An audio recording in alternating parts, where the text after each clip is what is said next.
दोस्तों, मैं हरिनाम सिंह और आप सबको मोना डार्लिंग शॉर्ट फिल्म में वेलकम करता हूं, नमस्कार करता हूं। और दोस्तों, आज मैं कुछ ऐसी बातें आपको बताने जा रहा हूं जो आप लोग नहीं जानते होंगे, लेकिन मैं बताऊंगा। दोस्तों, आप सबको लगभग पता है कि मैं हिंदी फिल्में बनाता था जब नेगेटिव का समय था, और अभी भी बनाता हूँ। अभी कुछ छोटी पिक्चर बनाता हूँ, अभी नेगेटिव का समय नहीं है, लेकिन मैंने नेगेटिव में बहुत पिक्चर बनाई है, लगभग 25 पिक्चर बनाई है, जिसमें अधिकांश पिक्चर हॉरर रही है, भूत की रही है। और हमारी भूत में ड्राकुला होता था, ड्राकुला। और आज मैं जबकि ड्राकुला विषय पर फिर काम शुरू किया है, तो मैं आपको कुछ बातें बताना चाहता हूँ। इसके पहले मैं आपको एक किताब दिखाता हूँ। ये जो किताब है, इसका लिखा हुआ है, आप देख रहे हैं। इसका टाइटल है नरपिशाच ड्राकुला। नरपिशाच ड्राकुला यह किताब है, और इसके लेखक हैं ब्रेम स्टोकर जी। ब्रेम स्टोकर जी ने लिखा है, और लेखक इस किताब को लिखने के पहले बोलता है कि यह किताब जो है बहुत खतरनाक, बहुत डरावनी, एक नरपिशाच, एक शैतान की पिक्चर है जो बेरहम, बेदिल, कठोर, हत्यारा, खून पीने वाला, बहुत भयंकर और बहुत ही नरपिशाच ड्राकुला की कहानी है। और वो कहता है कि इस किताब को रात में ना पढ़ें, और अगर पढ़ें तो पहले डॉक्टर से अपने दिल का चेकअप करा लें। मतलब कितनी डरावनी पिक्चर है। और यह जो कहानी है ड्राकुला पर लिखी गई है, नरपिशाच ड्राकुला। कहने का मतलब नरपिशाच ड्राकुला की जितनी फिल्में हैं बहुत डरावनी होती हैं, भयंकर खतरनाक होती हैं। और मैंने 7-8 पिक्चर ड्राकुला पर बनाई है, और वो सब भयंकर डरावनी रही है। ड्राकुला का काम है लड़कियों का खून पीना, और बहुत खतरनाक ढंग से खून पीना, मार देना। वह हत्यारा है, नरपिशाच है। और ऐसी पिक्चर हमने बहुत ज़्यादा बनाई है।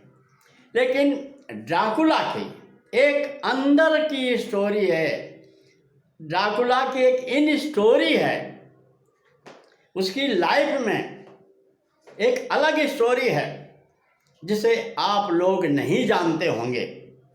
और इसी पर मैं विचार किया कि मैं एक ऐसी पिक्चर बनाऊं जो ड्राकुला के जीवन की कहानी हो। दोस्तों, 2020 में मैं 2 पिक्चर बना रहा था, दोनों बड़ी बड़ी कंपनियों के लिए बना रहा था, बड़े लोग उसके प्रोड्यूसर थे। एक का पिक्चर का नाम था मैं हूँ ड्राकुला, एक का नाम था लवर ऑफ ड्राकुला। लेकिन 2020 में कोरोना काल में कुछ ऐसा हुआ कि दोनों पिक्चरों का निर्माण रुक गया। और 2-3 साल के बाद मैं सोचा कि ड्राकुला पर एक और पिक्चर बनाई जाए।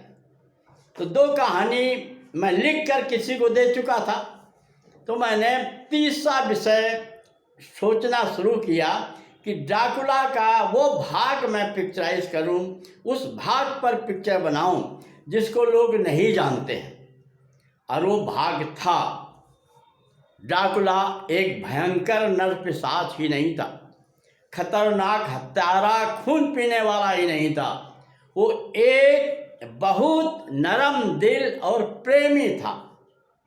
ड्राकुला जितना कठोर आप देखते हैं अपने जीवन में था, लेकिन ड्राकुला बनने के पहले, नर पिशाच बनने के पहले एक नरम दिल प्रेमी है और अपनी प्रेमिका से इतना प्यार करता है कि प्रेमिका के लिए ही सब कुछ करता है और 500 साल से अपनी प्रेमिका की तलाश में है। और जब भी उसकी प्रेमिका मिल जाती है तो ड्राकुला को मिल करके पादी लोग या उसके दुश्मन मार डालते हैं। तो दोस्तों, जो मैंने नई कहानी तैयार की है तो ड्राकुला की लव स्टोरी है। वो अपनी प्रेमिका से बहुत प्यार करता है।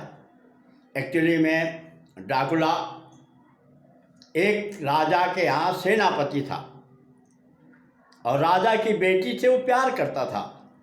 बेटी भी ड्राकुला को प्यार करती थी, लेकिन राजा को पसंद नहीं था कि एक सेनापति मेरी राजकुमारी से प्यार करे और शादी करे। तो उसने ड्राकुला को किसी दूसरी जगह युद्ध के लिए भेज दिया और अपनी बेटी की ज़बरदस्ती शादी कर रहा था। लेकिन बेटी ड्राकुला से प्यार करती थी। वो महल के ऊपर से कूद गई और मर गई, लेकिन शादी नहीं किया क्योंकि बेटी भी ड्राकुला से बहुत प्यार करती थी। और ड्राकुला जब महल में प्रवेश करता है तो महल के नीचे उसकी प्रेमिका की लाश पड़ी होती है और इसी क्रोध को बर्दाश्त नहीं कर सका और ड्राकुला अपनी प्रेमिका का बदला लेने के लिए खूनी हत्यारा बन गया, नर पिशाच बन गया। लेकिन अपनी प्रेमिका के लिए अभी भी नम्र दिल रखता है, प्यार भरा दिल रखता है। तो हमारी कहानी में यही है। इसका नाम हमने रखा है मेरा नाम ड्राकुला। लेकिन यह ड्राकुला की प्रेम कहानी है और ड्राकुला 500 साल के बाद इंडिया में उसकी प्रेमिका मिल जाती है। ड्राकुला पहचान लेता है। ड्राकुला बड़ी मेहनत करके अपनी प्रेमिका को 500 साल पुरानी घटना की याद दिलाता है और जब उसे याद आ जाता है तो ड्राकुला उसका प्यार स्वीकार कर लेती है और उसके साथ जाना चाहती है। लेकिन उसका जो पिता अपनी बेटी को एक नर पिशाच के साथ कैसे जाने दे सकता है। और यहीं पर कहानी का एक बड़ा इमोशन है। अगर आप जब ये पिक्चर बन जाएगी और रिलीज होगी तो जब आप लोग देखेंगे तो इस दृश्य को, जब ड्राकुला उसकी प्रेमिका मिल जाते हैं और साथ जाने लगते हैं तो लड़की के माता पिता परिवार वालों का क्या दृश्य है। और ये आप जब पिक्चर बन जाएगी, रिलीज होगी, तब आपको देखने को मिलेगा। और हमें उम्मीद है कि ये पिक्चर इसी साल में शायद आप लोगों को देखने को मिलेगी। और हो सकता है वही पुरानी कंपनी जो बहुत बड़ी कंपनी थी और बड़े पैमाने पर पिक्चर बनाने वाले थे, रिलीज करने वाले थे, शायद वही इस पिक्चर को बनाए, हमारे साथ काम करें। अगर वो नहीं तो हम काम करेंगे, काम कर चुके हैं। ड्राकुला मेरा नाम के हम 4 गीत लिख चुके हैं। थोड़ा बहुत जो चर्च का हिस्सा उसकी शूटिंग भी कर चुके हैं। लेकिन पहले हमें हमारी फिल्म कलयुग का कान्हा, जिसकी हमने 2 साल से लगे हुए हैं, गाना रिकॉर्ड किए, कुछ शूटिंग भी की, तो पहले का काम हमें निपटाना है कलयुग का कान्हा का। और प्रोड्यूसर से आज ही बात हुई, मार्च में कलयुग के कान्हा की शूटिंग शुरू कर देंगे और 4-5 महीने में कलयुग का कान्हा का काम ख़त्म हो जाएगा। और इसके बाद मैं ड्राकुला मेरा नाम का काम शुरू करूँगा। और दोस्तों, आपके सामने, आपके पर्दे पर और देखने के लिए आपके सिनेमा घरों में इस साल 2 पिक्चरें, कलयुग का कान्हा, ड्राकुला मेरा नाम, देखने को मिलेगी। आप लोग प्रार्थना करें, दुआ करें कि पिक्चरें बहुत अच्छी बने। हम अभी कास्टिंग कर रहे हैं, ड्राकुला की प्रेमिका भी अच्छी तलाश कर रहे हैं जो ड्राकुला की प्रेमिका अच्छी हो। और कलयुग के कहना के लिए भी कुछ कास्टिंग हो गई थी, लेकिन वो भाग भूग गए हैं, तो नई कास्टिंग भी हम शुरू करने वाले हैं।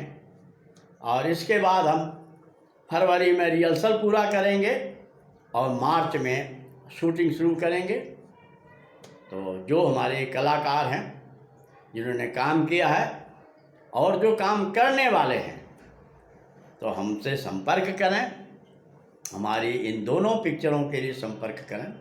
हम सभी कलाकारों को दोनों पिक्चर में एक साथ लेंगे, जिससे हमें काम सिखाने में, काम कराने में ज़्यादा तकलीफ ना हो। आप हमारे चैनल को देखते रहें, लाइक करें, सब्सक्राइब करें, दोस्तों को दिखाएं। और हमारी फिल्म की शूटिंग के बारे में और भी जो समाचार है तो हमारे चैनलों के माध्यम से मिलता है, क्योंकि हम जो भी कार्यक्रम करने जा रहे हैं उसके बारे में हम चैनलों में बताते हैं। हमारे 3 चैनल हैं। एक चैनल है मोना डार्लिंग शॉर्ट फिल्म, एक चैनल है हरिनाम सिंह सयाना, एक चैनल है हैप्पी रहो।